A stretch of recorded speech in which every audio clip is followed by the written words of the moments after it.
AJ Rodriguez with the Glidden Ralston Wildcats track team joining us over here with the Carroll Co-Ed. And AJ, 3 events in the books for you tonight. Started off with the 4x8. How did you feel like that went for you?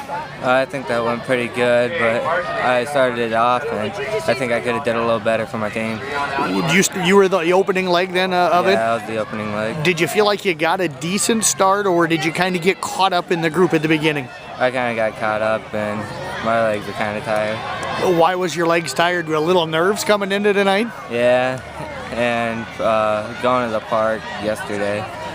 Did you play some basketball or something? Yeah, I ran up and down the court quite a bit. Hadn't thought about the meet today, or just something that you do regularly on a Sunday? Just something I do regularly.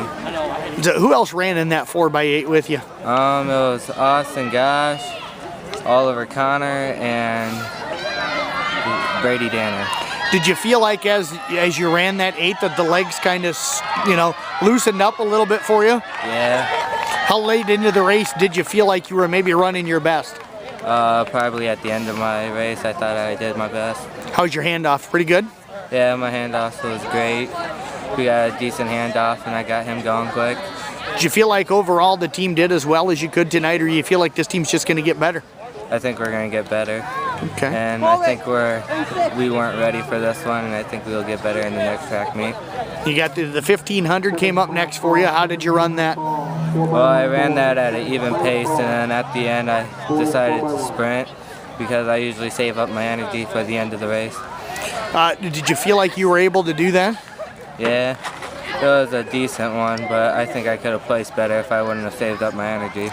Do you kind of watch the clock then as you're coming around each lap and have a time in your mind of where you want to be, or do you just go and run till you feel comfortable? Well, I run to the time because my coach always wants me to get a perfect time so I can get my time going better and better. Did you feel like you were able to do that here tonight?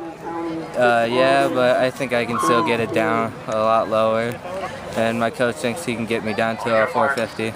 What do you need to do to lower that time? To keep up with the beginning group, because I'm falling back, but whenever I sprint at the end, I usually start catching up.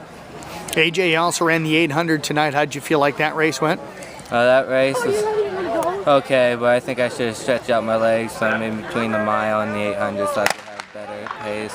Some of this just a learning experience for you early in this season? Yeah, because it's my first year, so I think it's still learning, but I think I could do better because last year I thought I did pretty good. What's out of the first 2 meets you've had, or 3 meets now that you've had, what are the things you feel like you've learned? I learned how to use up more of my energy in the mile and to get my beginning lap to go a lot faster. All right, tell you what, AJ, I appreciate you joining us here tonight. Congratulations on a good start to this season, and best of luck the rest of the way. Thank you.